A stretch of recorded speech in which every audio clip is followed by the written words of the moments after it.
Hi everyone, welcome back to another video from Crazy Gamer.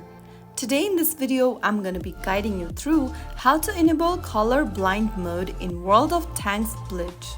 If you are looking for better color contrast during gameplay, or if you just want to customize how the battlefield looks to suit your vision needs, first of all open up the World of Tanks Blitz application on your device and make sure that you're logged into your account. Once you're in the lobby screen or the garage screen, look for the gear icon at the bottom left corner. And inside the settings menu, go ahead and tap on the graphics tab at the top of the screen. Inside graphics, scroll down and look for the Colorblind Mode and simply tap on the switch right next to it. Once you make sure that the Colorblind Mode switch is turned on, you can then get back and start playing the game. And that's how you have successfully enabled Colorblind Mode in World of Tanks Blitz. If you found this guide helpful, feel free to drop a like or share it with someone who might need it. I will be back again in the next episode. Thank you for watching.